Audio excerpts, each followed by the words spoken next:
Hello, Gemini, Sun, Moon, Rising, and Venus signs. Kamusta kayo? Sana po ay nasa mabuti kayong kalagayan. Welcome back po sa Star Tarot. Kung bago kayo rito, welcome din kayo. Thank you for your support. I truly appreciate it. God bless you all. Gemini, pasensya na po kayo kasi natapos ko na sana yung reading but when I checked, wala palang audio. Kaya sisimula na lang ulit ako. Pero hindi na po ako magdodraw ng panibagong set of cards kasi ito na yung drawn cards natin. So meaning this is what's intended for you for the next 3 months, no? April, May, June. So pauna mensahe ninyo yung love message. Sabi rito, negative thoughts and feelings are sabotaging your pursuit of happiness, no?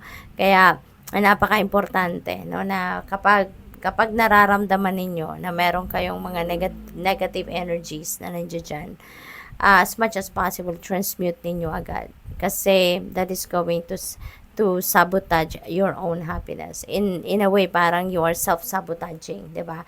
If you are going to entertain negative thoughts, feelings, and emotions.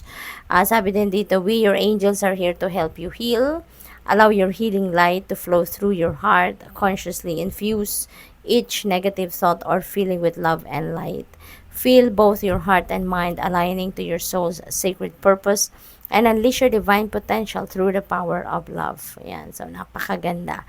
The next message ninyo is positive outcome. Sabi dito, at this very moment, you are sowing the seeds of your future through your thoughts, feelings, beliefs, and attitudes. Whether through love, fear, or indifference, you are always creating something. So remember to keep your thoughts, beliefs, and attitudes positive and you will create a positive outcome. That's very true, diba? Kasi always remember, no, na like attracts like, diba? Yung positive thoughts, feelings, and emotions, of course, will attract positive things and positive experiences and situations din sa buhay ninyo. But if you're projecting negativity, then of course, ang maa-attract ninyo is negative din, diba? Kaya eto, you will have or you will receive that positive outcome, no? Kapag meron kayong pinoproject na positive attitude or positive thoughts, feelings, and emotions, then hindi ba? So, yung next message po ninyo dito, this is Seven of Swords. Ayan. So, this is a warning para sa'yo. Kasi, maaring around this time, there are going to be people, no, that are going to be, taking advantage of you, no? Kasi, maaaring meron ditong sinungaling. 'Di ba? Pagsisinungalingan kayo because may hidden agenda siya. Pwede rin ang iba sa inyo rito, cheater, no? Manloloko, at tatrydo rin kayo. Yung mga ganon. Kaya, hindi pwedeng magtitiwala kayo around this time, lalong-lalo na in the next 3 months, agad-agad, no? Doon, lalo-lalo na doon sa mga taong bagong kilala nyo pa lang, mga strangers, ganon. Kasi nga, isipin nyo na lang, kung yung mga kasama nga natin, nakakasama na natin, nakakausap na natin, kilala na natin, sa akala natin, kilalang-kilala na natin ng mga tao. Pero naloloko pa rin tayo, nabibitray pa rin tayo, 'di ba? Natatraidor pa rin tayo. So how much more, 'di ba, yung bagong kilala nyo pa lang. Kaya iwasan na magtiwala kayo ng 100% agad-agad, no, sa mga tao, lalo-lalo na doon sa mga bagong kilala ninyo. And doon naman sa mga dati nyo nang kilala, be vigilant, no? Be vigilant. Maging mapagmatsyag kayo. At saka, paanda rin ninyo lagi yung inyong intuition. Always listen to your intuition. Kasi, your intuition will always give you a signal if there is something off key with a person, no, that you are dealing with. So your next message ninyo is death energy. Okay? That is a major transformation happening sa buhay ninyo.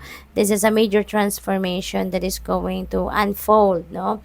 Sa buhay ninyo. Kumbaga, ano kayo rito? In with the new, out with the old kayo, no? So meron kayong mga tatapusing connection, meron kayong mga tatapusing sitwasyon or mga ginagawa ninyo, ganon, sa buhay, because you are ready to embrace newness, you are ready to embrace fresh start, no? Kumbaga, ano na to maaring negative energy na yung hatid sa inyo yan ng mga old na sitwasyon ninyo.